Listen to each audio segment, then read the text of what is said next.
Bismillahirrahmanirrahim. Assalamu alaikum.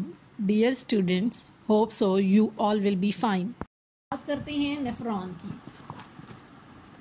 हमने previously देखा कि किडनी का जो फंक्शनल एंड स्ट्रक्चरल यूनिट है उसको हम नेफ्रॉन कहते हैं।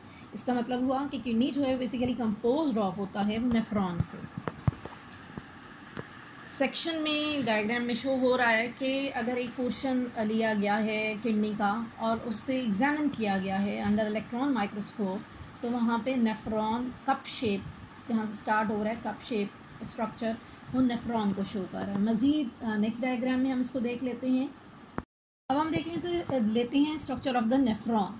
आपकी बुक के पेज नंबर 14 पे ये स्ट्रक्चर जो है वो शो किया गया है।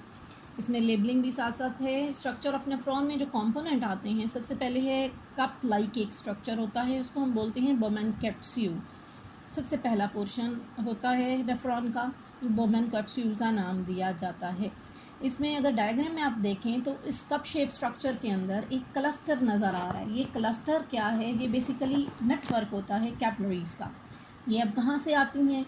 ये रीनल आर्टरी से आ रही होती हैं। बेसिकली आर्ट्रियोल्स होते हैं, अपर पोर्शन से आ रही होती हैं, इसलिए हम इसको एफरेंट आर्ट्रियोल का नाम देते हैं। ये क्या कैरी कर रहे होते हैं? ब्लड कैरी कर रहे होते हैं। और ब्लड कौन से वाला? जो हर कार्डियक बीट के साथ किडनी रिसीव कर रहा होता है, जिसको हमने कहा था कि वो 20% किडनी रिसीव कर रहा होता है। यहाँ से ब्लड एंटर होता है, और किस लिए एंटर होता है? ताकि प्योरीफाई हो सके, इसकी फिल्ट्रेशन की जा सके। किडनी की फंक्शन में हमने देखा कि किडनी का basically function he filtration of the blood होता है। ये जो क्लस्टर होता है इसको हम एक नाम देते हैं, उसको ग्लोमेरुलस कहते हैं। डायग्राम में लेबल भी किया गया है। पहला cup shape structure Bowman capsule, second जो है उसको ग्लोमेरुलस का नाम दिया जाता है। नेक्स्ट देखें, कप शेप स्ट्रक्चर के बाद एक ट्यूब शुरू हो जाती है। कहीं पे ये कन्वोलेटेड है, मतलब क्वाइल्ड है, और कहीं पे ये स्ट्रेट है।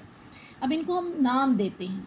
जो पहला कप से निकलने के फ़ौरन बाद पहला पोर्शन होता है, इसको हम कन्वोलेटेड ट्यूब्यूल का नाम देते हैं। अब ये स्टार्ट में होता है नेफ्रॉन के, तो इसलिए हम इसको प्रॉक्सिमल कन्वोलेटेड ट्यूब्यूल का नाम देते हैं। ऊपर डायग्राम में प्रॉक्सिमल ट्यूब्यूल सिर्फ लिखा हुआ है, आप इसको प्रॉक्सिमल ट्यूब्यूल भी कह सकते हैं, प्रॉक्सिमल कन्वोलेटेड ट्यूब्यूल का नाम भी देते हैं। और जहाँ पे मैंने स्ट्रक्चर ऑफ नेफ्रॉन लिखे हैं वहाँ पे मैंने इसको जस्ट PCT से शो किया है। P stand for proximal, C stand for convoluted, T stand for tubule.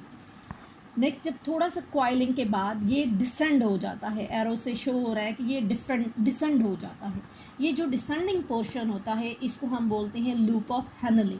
इसको लूप ऑफ हेनले का नाम दिया जाता है। यू शेप स्ट्रक्चर बनाता है, इसको सारे को लूप ऑफ हेनले का नाम देते हैं। लूप ऑफ हेनले के भी मज़ीद जो है वो दो पोर्शंस होते हैं। एक जो डाउनवर्ड जा रहा है, फर्स्ट में वो डाउनवर्ड जाता है, उसको हम डिसेंडिंग लिम्ब कहते हैं, डिसेंडिंग लिम्ब का नाम देते हैं, या डिसेंडिंग लूप ऑफ हेनले का नाम देते हैं। फिर यू शेप बनाता है और अपवर्ड जाता है। एरो शो हो रहा है कि ये यू शेप बना रहा है और अपवर्ड जा रहा है। इस जो अपवर्ड जा रहा होता है इसको हम असेंडिंग लूप ऑफ हेनले का नाम देते हैं, या जस्ट असेंडिंग लिम्ब का नाम देते हैं। ये दोनों जो असेंडिंग एंड डिसेंडिंग लिम्ब्स हैं, बेसिकली ये लूप ऑफ हेनले कहलाते हैं। जहाँ पे लूप ऑफ हेनले एंड होता है वहाँ पे दोबारा से क्वाइल्ड हो जाती है ये ट्यूब, और इस क्वाइल्ड ट्यूब को हम नाम देते हैं मतलब कन्वोलेटेड ट्यूब्यूल का, और इसको हम कहते हैं डिस्टल ट्यूब्यूल का नाम भी देते हैं, डिस्टल कन्वोलेटेड ट्यूब्यूल का नाम देते हैं। जहाँ पे स्ट्रक्चर मेंशन है वहाँ पे DCT का से शो किया गया है कि डिस्टल कन्वोलेटेड ट्यूब्यूल। फिर ये कन्वोलेटेड ट्यूब्यूल एक डक्ट के अंदर एंटर हो जाती है। इस डक्ट को हम कहते हैं कलेक्टिंग डक्ट। ये वो डक्ट है जिसका जिक्र हमने पेल्वस में पढ़ा, जब मैंने पेल्वस का आपको बताया कि इंटरनल जो पोर्शन होता है किडनी का उसको हम पेल्वस का नाम देते हैं। ये हर नेफ्रॉन की जो कलेक्टिंग डक्ट होती है वो उस पेल्वस जोन के अंदर खुलती है। Thank you so much students. उम्मीद है आपको समझ आ गई होगी इस टॉपिक के बारे में। अगर इसको डिटेल से सुने और उसके बाद अगर आपकी कोई क्यूरीज हैं तो आप मुझे सेंड कर सकती हैं। आपको इंशाल्लाह आंसर मिलेगा उस चीज़ का। इंशाल्लाह नेक्स्ट लेक्चर में आपसे मुलाकात होती है। अल्लाह हाफिज़।